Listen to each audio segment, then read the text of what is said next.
Camotes Islands, Cebu. Population 90,000. 2 hours by boat mula sa mainland Cebu. Payak at tahimik ang buhay sa Camotes dahil malayo ito sa kabihasnan. Pagsasaka at pangingisda ang pangunahing kabuhayan ng mga taga rito. Kamakailan ay dinalaw ng Operation Blessing ang Camotes Islands para magsagawa ng isang 5-day medical mission. Mahigit 5,000 tao ang nabigyan nila ng libreng konsultasyon, operasyon at gamot. Bukod doon, may water sanitation at livelihood assistance ding ipinamahagi ang Operation Blessing. Bagamat maganda at mayaman ang kalikasan ng Camotes Islands, mahihirap ang karamihan sa mga taga rito. 4 ang anak ni Ray at Cherry Sablas.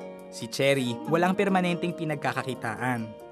Barangay tanod naman ng asawa niyang si Ray, pero hindi ito makapagtrabaho dahil may malaki siyang sugat sa kaliwang hita. Natuhog ng nakausling bakal ang hita niya minsan habang siya'y nagtatrabaho. Dahil kapos sa pera, hindi niya ito lubusang naipagamot sa doktor. Ngayon, may kumakalat ng impeksyon sa kanyang kaliwang binti, kung kaya't hindi siya makapaglakad ng normal. Ngayon, hirap si Cherry na suportahan ang kanilang pamilya, gawa ng wala siyang trabaho o kahit puhunan man lang para makapagsimula ng anumang negosyo. Magkasama sa iisang bubong ang mga pamilya ng magkapatid na sina Marites Tongcoso at Maribeth Sumingit. 3 ang anak ni Marites at 6 naman ang kay Maribeth. Dahil sa hirap ng buhay, napilitang magsiksikan sa maliit na lugar na ito ang mga lumalaking pamilya ng magkapatid. Bagamat nagsusumikap naman ang mga asawa nila, hindi sapat ang kinikita ng mga ito para matustusan ang kanilang mga pangangailangan.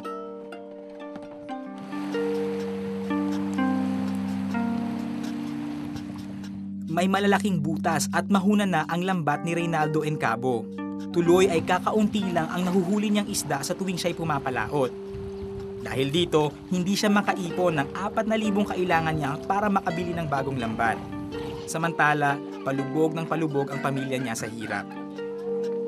Ito ang asawa niyang si Guada at ang anak nilang si Reynaldo Jr.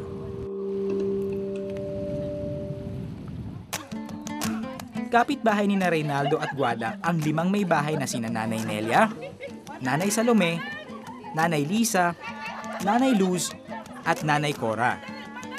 Magkakaramay sa hirap at ginhawa, marami ng pinagdaanan ang 5 magkakaibigan. Pero kahit malutong ang kanilang tawanan tuwing sila'y magkakasama, may kanya-kanya naman silang suliraning pinagdaraanan.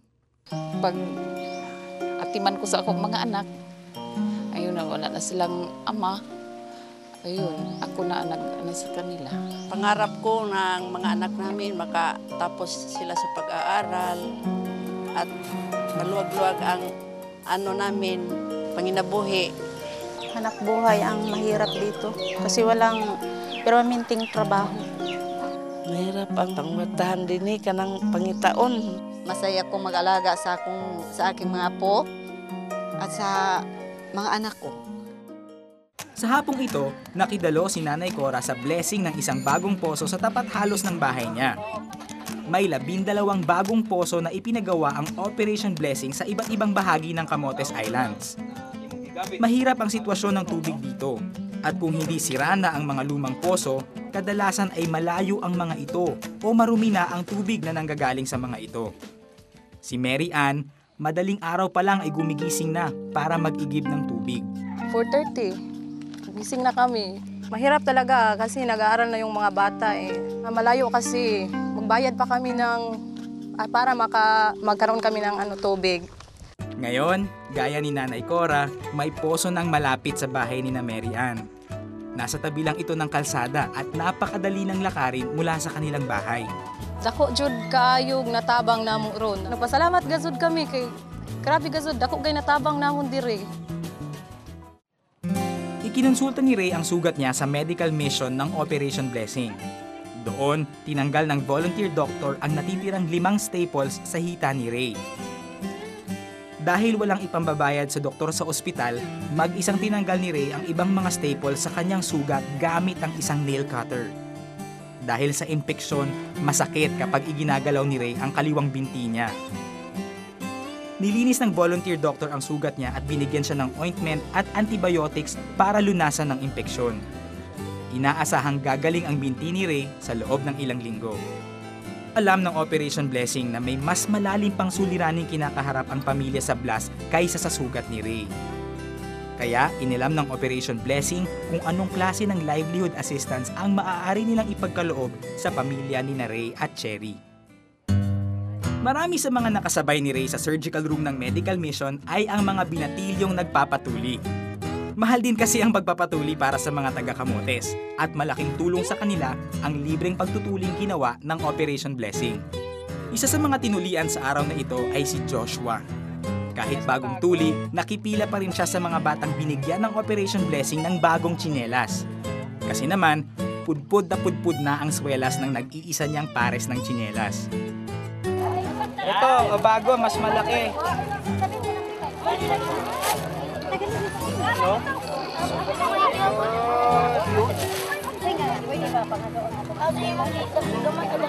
Masarap pa sa paa. Simple lang ang trip ng mga bata sa Camotes, ang maglaro at magtatakbo sa malalawak nitong parang at dalampasigan. Pero hindi ito nagagawa ni Dexter D. Ocampo. Mayroon kasi siyang muscular dystrophy, isang sakit kung saan pahina ng pahina ang mga muscles ng kanyang katawan. Gaya ng marami sa mga taga-Camotes, mahirap ang pamilya ni Dexter. Paiba-iba ang trabaho ng kanyang ama, depende sa kung ano lang ang mayroon. Ang ina naman niya, tutok sa pag-aalaga sa kanya at sa kapatid niyang si RJ. Pangarap ni Dexter na maging pulis paglaki niya.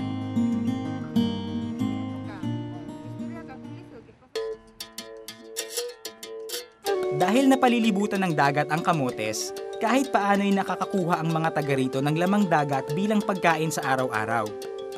Pero para lubusan nilang mapakinabangan ang yamang dagat ng Camotes, kailangan nila ang mga kagamitan gaya ng lambat at bangka. Pagkatapos pag-aralan ng Operation Blessing ang proposal ni Reynaldo at Guada, binigyan nila ang mag-asawa ng bagong lambat para sa pangingisda. Tinulungan din ng Operation Blessing magsimula ng livestock at fisheries ang iba pang pamilyang lumapit sa kanila.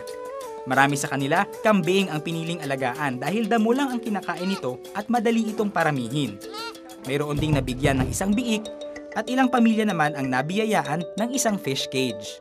Sina Marites at Maribeth, binigyan ng Operation Blessing ng hinihingi nilang panimula para sa pinaplano nilang negosyo. Si Marites at ang asawang si Chris nakatanggap ng kakao na panggawa ng tableya at materyales para makagawa ng detergent soap. Si Maribeth at ang asawang si Leonardo naman nabigyan ng sapat na dami ng isda at isang timbangan para makapaglako ng isda. Sinamahan ng Operation Blessing si Cherry sa Blas para mamili ng paninda. Tutulungan siya ng Operation Blessing na makapagbukas ng sarili niyang tindahan. Maulan at madilim na nang maihatid ng Operation Blessing sa bahay niya si Cherry. Pero nagliwanag ang kalooban ni Ray at ng mga bata nang makita nila si Cherry at ang uwing kahong naglalaman ng mga paninda. Bukas na bukas, bubuksan na ng pamilya sa Blas ang kanilang munting sari-sari store. Kinaumagahan, dinala si Dexter ng kanyang nanay sa medical mission sa pag-asang malunasan ang sakit ng bata. Pero masakit mang sabihin, wala pang natutuklas ang lunas para sa muscular dystrophy.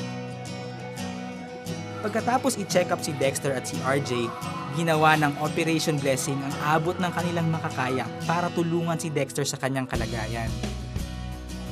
Binigyan nila si Dexter ng isang wheelchair. Sina Nanay Salome, Nelia, Liza, Cora at Luz naman ay binigyan ng Operation Blessing ng hiling nilang sewing machine. Napasalamat ko nga doon na nakatabang kay makapanahi man. Puno sa amo ka ang panginabuhi. Noong hapong yon, inumpisahan na ni Ray at Cherry sa Blas ang tindahan sa kanilang bahay. Bagamat malayo pa ang landas na tatahakin ng pamilya para lubos na guminhawa, masaya ang mga ito na nakapagsimula na silang maiahon ang kanilang pamilya mula sa kahirapan. Samantala, bumubuti na ang pakiramdam ng kaliwang binti ni Ray.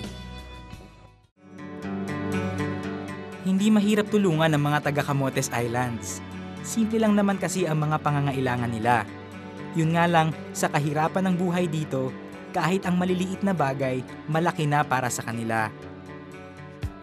Layunin ng Operation Blessing na matugunan sa abot ng kanilang makakaya ang pangangailangan ng mga taga-Camotes at ng iba pang kapuspalad na Pilipinong gaya nila.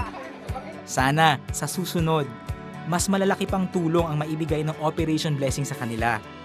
Para kahit gaano pa man sila kalayo sa kahit anong kabihasnan, saang isla o bundok o lupain man sila naroroon, malaman at maramdaman nila na mahal, na mahal, na mahal sila ng Diyos.